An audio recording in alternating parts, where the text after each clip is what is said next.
Hola, un gusto saludarle. Hoy hablaremos un poco de los tipos de afasia y las características de ello. Para ello comenzaremos diciendo qué es la afasia. Podemos decir que la afasia es un trastorno del lenguaje a consecuencias de una lesión cerebral que puede llegar a afectar las áreas de lectura, escritura, expresión y la comprensión. Para ello comenzaremos diciendo un poquito sobre el área de Broca, que esta es motora.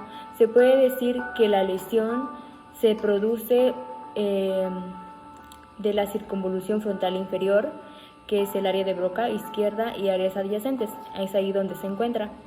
Podemos decir que los problemas importantes se dan para producir verbalmente el lenguaje.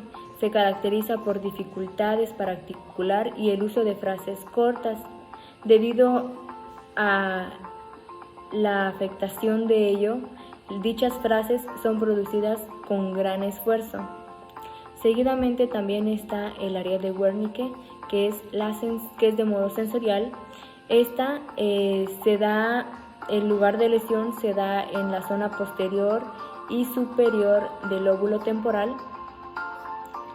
En esta se caracteriza por un habla fluida y se llega a emplear una cantidad excesiva de palabras carentes de sentido, palabras sin sentido absoluto, y en algunos casos el habla llega a ser ininteligible, sin entendencia. También podemos hablar un poco de la afasia global. El lugar de lesión de esta es en la amplia zona frontal temporal, parietal y estructuras adyacentes. El modo de expresión de esta se comparte de rasgos de la afasia de Broca y de la afasia de Wernicke, teniendo problemas para comprender y producir el lenguaje al inicio. Prácticamente es de total, evolucionando a cierta forma la verbalización de sílabas sueltas o ya sean repetitivas, para así llegar a pronunciar palabras más sencillas. Seguidamente está la afasia transcortical motora. El lugar de lesión de esta se da en el lóbulo frontal por delante del área de Broca, que es el área premotora suplementaria. La expresión de esta se da en el habla espontánea, que es escasa y de cierto rasgo dificultosa. Normalmente está compuesta por frases cortas y fáciles, y dichas personas que presentan síntomas parecidos a la afasia de Broca, aunque estas son más leves y con repetición conservada. Para ello también está la afasia transcortical mixta. El lugar de lesión de esta es en la suma de las lesiones de las afasias transcortical motora y sensorial.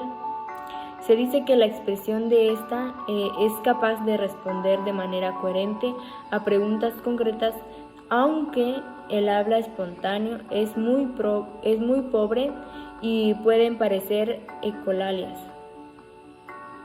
También están las afasias de conducción, que en estas se da en el fascículo arqueado parietal anterior e inferior profunda, en el lugar de lesión. Y la expresión de esta se articula que es más fluida en la afasia de Broca, pero menos que en la afasia de Wernicke. En ella se realizan dichas pausas, intentando encontrar las palabras adecuadas, mostrando así problemas para producir el lenguaje.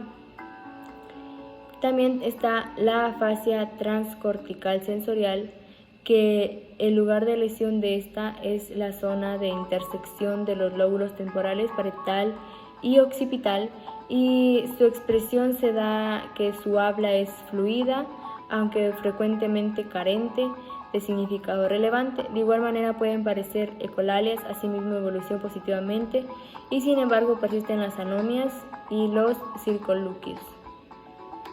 También está la afasia anómica, que con esta concluimos. Su lugar de lesión se da en la porción del lóbulo temporal, parietal inferior, y es la afasia más leve y más frecuente.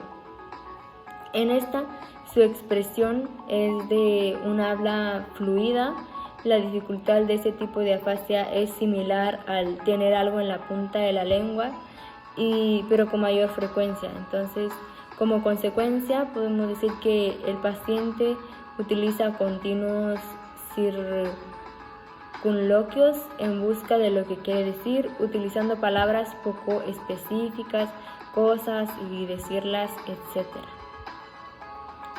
Es en ello que podemos decir que es impredecible tener en cuenta que un trastorno del lenguaje no siempre significa que la lesión haya destruido por completo la función comunicativa como tal, sino que este daño ha causado la incapacidad para utilizar algunos de los elementos impredecibles como la comprensión o la repetición.